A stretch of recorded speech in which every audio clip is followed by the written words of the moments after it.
Hi, and on today's video, I'm going to cover off the art of cloud computing via a server, or most likely a cloud gaming server.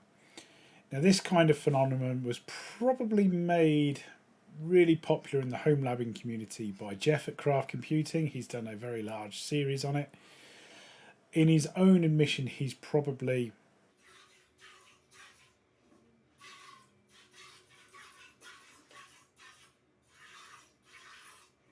however, it's such a great series. I'd welcome you to go along and watch it if you haven't seen it already. But I wanted to cover off one particular graphics card that he used in one of his bits of tests, which was the Tesla P4. Now, I've tried it similar to what Jeff did with a Tesla K80 and found a few challenges around splitting up the CPUs. I had to directly pass them through because you couldn't unlock the virtual drivers for them. However, you can do it with this using the Rust unlock script. So I'm certainly going to go through this. Now, the reason I've chose the Tesla P4 is mainly around, one, its small footprint. I mean, look at the size of this thing. Also, the fact it only draws 75 watts, which is absolutely phenomenal when you consider the Tesla K80 draws 300. And this will most likely, well, it will outperform that Tesla K80. So just a bit of an update on the progress of the cloud gaming server. I've got both two VMs running with Windows 10 quite happily, and that Tesla P4 split into two and running at 4 GB. I managed to get the full 4 allocated. I think the challenge that probably Jeff was having was around ECC. However, I managed to unlock the full card to have the full 8 GB spread across the two VMs. Now, what I've done is tested this on several games, and the benchmarks will follow.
Some of the games work very, very well indeed.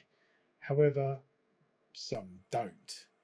But that will probably be down to a couple of reasons. One, they are more likely the AAA titles. So Horizon Zero Dawn, for example, massively struggled.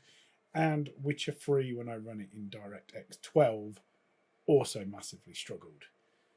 However, a lot of the other games that were kind of around the more lenient graphical approaches worked really well. I did tinker around with some of the settings. On the majority, though, I tried to leave them with what the game or the device deemed possible to run.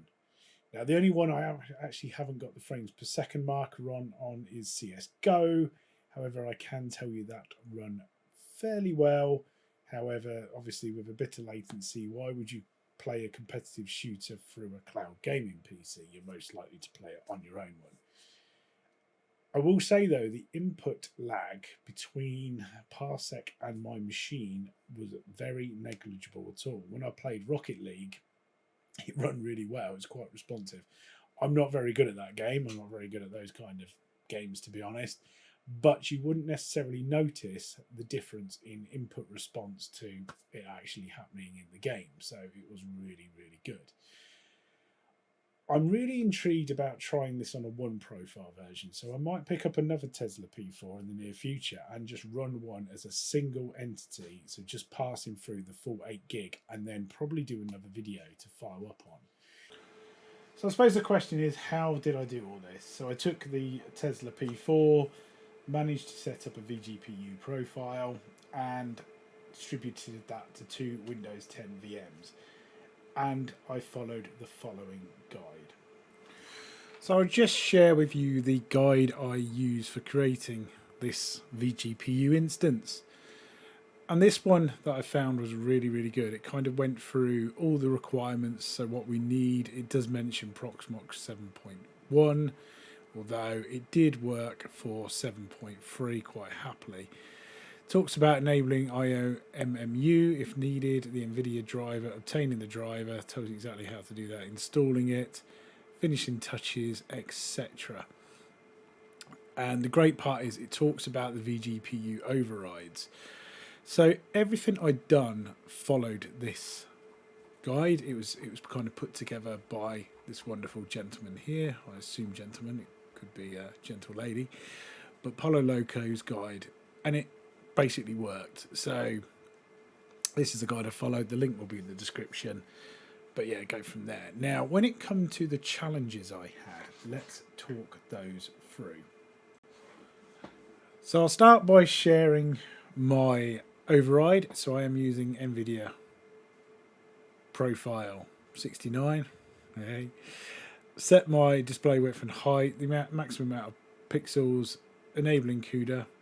The frame limit enabled is completely pointless because what I've done at the bottom here as making it into a GTX 6000 or an RTX 6000 grid will absolutely completely destroy the whole need of using that. But either way, that's kind of what I've done, and that's the PCIe device name for that. Now the frame buffer there will give me the full 4 gigs, so that's the general piece I'm using. So one other thing I wanted to mention was around challenges. Now I didn't follow Jeff's guide, I followed another guide that I found, which I will share, which uses a Rust unlock script. However, there are some challenges when you use the latest grid drivers. So I've used the latest grid driver at the time of me producing this, which was 15.1, which caused a few issues, mainly around the VGPU being let go when either a VM restarted, was stopped, or actually went to sleep, and that's not a good thing to do. So I've actually changed the power settings on all of my VMs to stop them actually going to sleep, because I've got no real need for them to, because they're going to be fired on demand when I want them.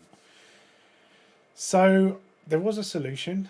Now you could go back to, I think, 14.4 and it would run very, very happily. However, you're not really then unlocking the best features possible. Now, if you reached out to NVIDIA, they would tell you that Proxmox is not a supported platform, therefore they will not really help you. However, some people in the community found a really, really good solution, which just involves adding some code to one of the scripts in Proxmox, which basically clears down every time one of those devices either rebooted, shut down, powered down, stopped, or the host is, it will actually release some of those VGPUs for other use. So, because one of the things I was finding is that when I did a restart for, say, Windows updates, I was losing available profiles. So, absolutely not.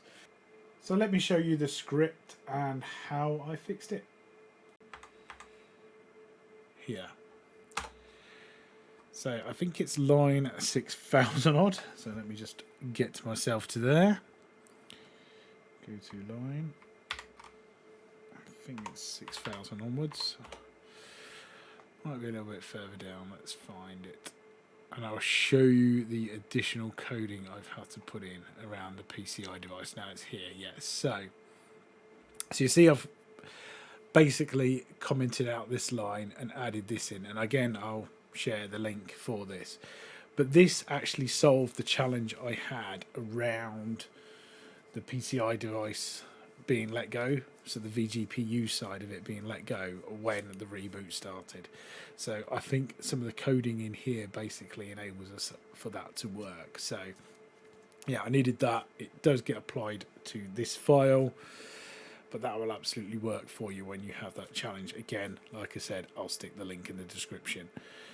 Didn't take too long to get this up and running. I'll show you the additional profiles that are available for this.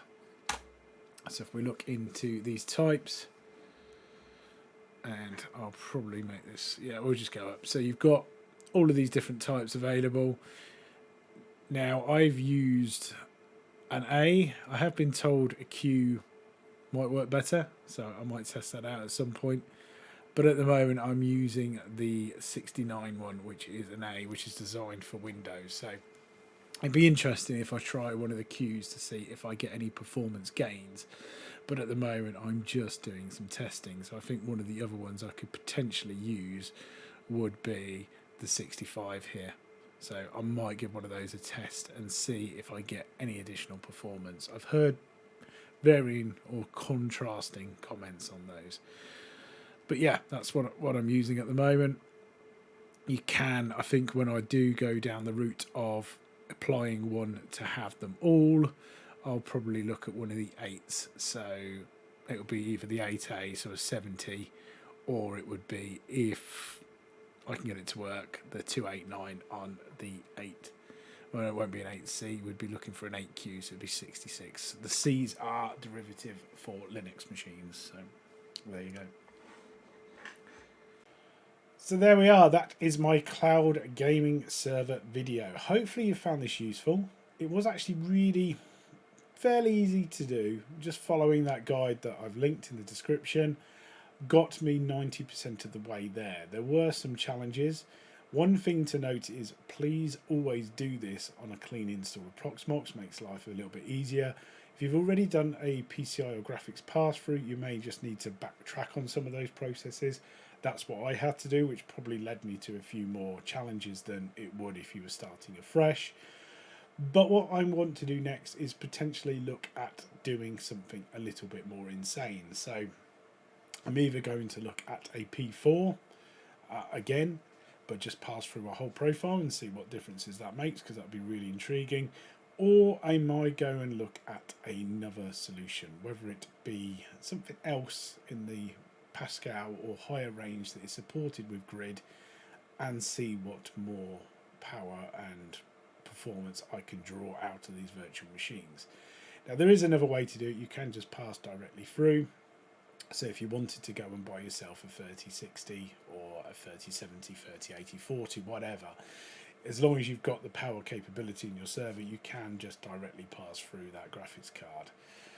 It's not quite the same though, is it, of kind of trying to be a little bit economic with the power. Now, the main thing I was really impressed with was, as you know, Jeff mentioned on his video, was the P4's ability to actually run multiple gaming sessions and not actually impact too much. You know, I found that running 2 versions of Rocket League at the same time pretty much ran as you'd expected, and the kind of usage was around 65 to maybe 70 watts at a push. Similar with GTA 5, when we done that, we basically run it up, span it up, ran 2 instances, and although you kind of see the lows drop a little bit at times, you know, depending on the amount that's on the screen and how much it's having to render, it was really, really impressive. One of the other things I probably will look at is how my games are presented, because at the moment they're done via iSCSI through my TrueNAS solution, but they are on spinny disks. I'm not 100% convinced that putting them on SSDs will make a lot of difference, but I'm willing to try that as well. So I'm going to go away and do a bit more testing, and probably on the follow-up video to this where I get another graphics card, I will present back my findings. Now hopefully you found this video useful. If you have, please hit the like and subscribe, and I will see you next time.